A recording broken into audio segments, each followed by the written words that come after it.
Siapa yang hafal hadis ini? Wasiat Nabi kepada Ibnu Umar. Hadisnya sahih riwayat Bukhari dan yang lainnya. Apa? Naam. Nabi bersabda kepada Ibnu Umar, "Kun fid dunya ka'annaka gharibun aw 'abiru sabilin wa udda nafsaka min ahlil kubur." Hendaklah kamu hidup di dunia ini seperti orang asing atau orang dalam perjalanan. Ini Sahih Bukhari.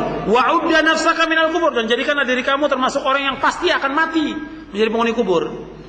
Kemudian setelah itu Ibnu Umar menjelaskan, "Idza amsayta fala tantadhir as-sabah wa idza asbahta fala tantadhir al-masa wa khudh min sihatika limaratik wa min hayatika mautik." Apabila engkau berada pada waktu sore, jangan tunggu waktu pagi. Kalau engkau berada pada waktu pagi, jangan tunggu waktu sore. Gunakan sehatmu sebelum datang sakitmu, gunakan hidupmu sebelum matimu. Ini riwayat Bukhari dan yang lainnya. Jadi waktu, Anda perhatikan, waktu kita ini banyak terbuang dengan yang lain-lain.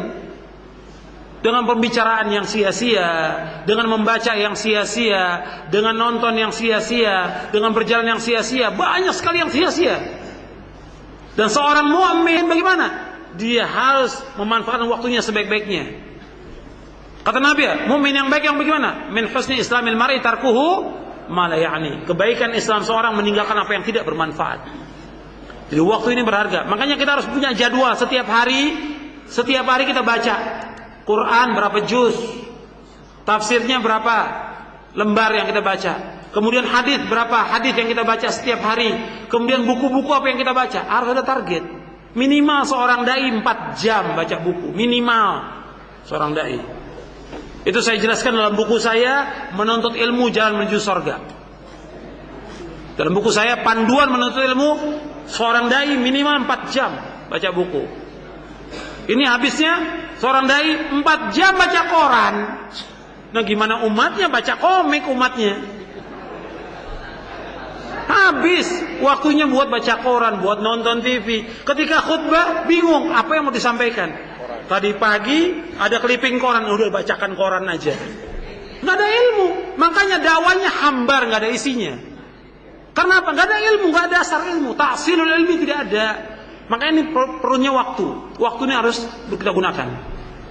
Manfaatkan waktu sebaik-baiknya. Kemudian yang terakhir, yaitu kita sebagai seorang dai nggak boleh tinggal al-amru bil ma'ruf wan nahyu 'anil munkar. Hidup kita ini harus terus penuh dengan amar ma'ruf nahi munkar. Menyuruh yang ma'ruf, mencegah yang munkar. Dua ini harus sejalan. Dan kita ingin menjadi sebaik-baik umat, selalu menyuruh yang ma'ruf, mencegah yang munkar.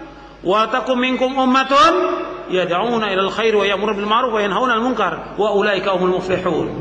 Dan ada di antara kalian orang yang menyuruh yang ma'ruf, mengajak kepada kebaikan, mencegah yang mungkar. Mereka orang-orang yang bahagia.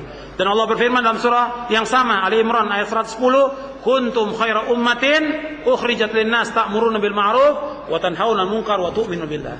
Kalian sebaik-baik umat yang ditampilkan di tengah-tengah manusia, menyuruh yang ma'ruf, mencegah yang mungkar, dan beriman kepada Allah.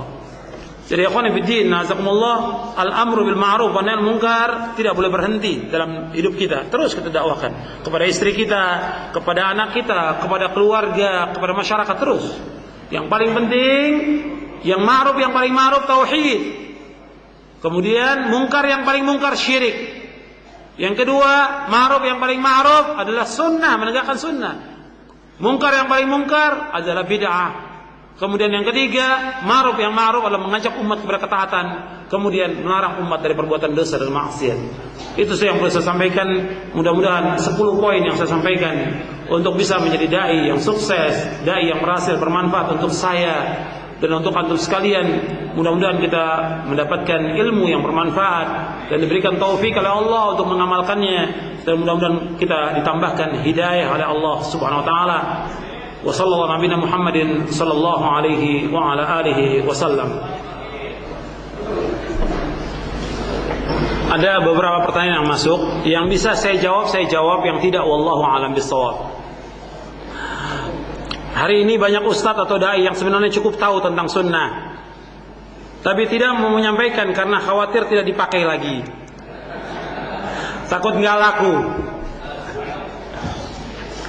Dia seorang dai, dia wajib menyampaikan sunnah Nabi Sallallahu Alaihi Wasallam. Tentunya dalam menyampaikan yang harus perhatikan, yang pertama dengan ilmu, yang kedua disampaikan dengan lemah lembut, yang ketiga harus sabar. Jadi jangan kemudian nanti umatnya akan bubar dari dia, akan lari. Tidak boleh. Kita dakwah ini semata-mata karena Allah. Kewajiban kita menyampaikan, wa ma 'alar rasuli illal balagh. Tidak ada kewajiban Rasul kecuali menyampaikan. Bahkan Allah dalam Al-Quran bagaimana? Menyampaikan dalam surah Al-Kahfi, faman syaa'a falyu'min wa man syaa'a falyakfur. Barang siapa mau iman silahkan, mau kufur silahkan. Jadi kita dalam dakwah itu berusaha semaksimal mungkin mengajak mereka kepada kebaikan, kepada sunnah. Kalau mereka mau ikut, alhamdulillah. Tentunya ingat, ikhwan fillah jazakumullah, dengan ilmu, dengan lemah lembut dalam menyampaikan kepada mereka. Kalau mereka nggak mau terima, kewajiban kita sudah lepas, sudah kita sampaikan. Kemudian yang kedua antum ingat lagi bahwa masih banyak jutaan umat yang masih mau mendengarkan dakwah kita. Masih banyak jutaan umat yang mau mendengar dakwah kita. Nggak diterima di sini, masih banyak tempat lain. Tidak mesti kita dakwah harus di Jakarta Utara, nggak mesti. Masih banyak tempat yang lain yang masih mau mendengarkan dakwah kita. Apakah khutbah Jumat wajib dengan bahasa Arab? Tidak. Kita ini tinggal di Indonesia. Rasul-rasul diutus oleh Allah bilisani qaumihi, dengan lisan kaumnya.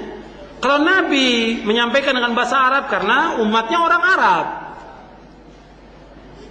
Kita menyampaikan dengan bahasanya supaya umat ini faham. Tujuan dari khutbah itu supaya mereka memahami tentang Islam. Kalau kita sampaikan dengan bahasa Arab, bagaimana bisa kita paham? Maka puluhan tahun mereka nggak pernah paham tentang hidayah, tidak paham tentang petunjuk, tidak paham tentang Islam, tidak paham tentang rukun iman. Karena apa? Dengan bahasa Arab, ya itu aja kitabnya. Puluhan tahun.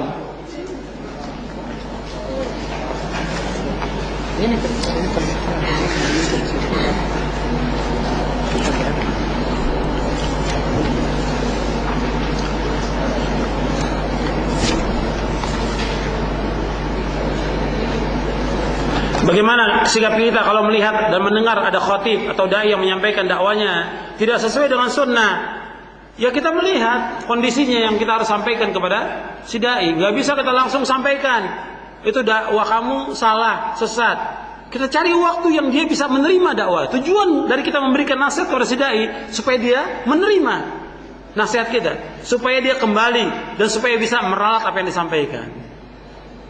Kalau langsung ketika itu, mungkin dia nggak mau terima, dan umat yang lain juga akan mencemoohkan kita. Jadi kita lihat di saat mana kita bisa menyampaikan dengan orang itu dengan cara yang baik. Karena nasihat yang terbaik, ya kita berdua memberikan nasihat.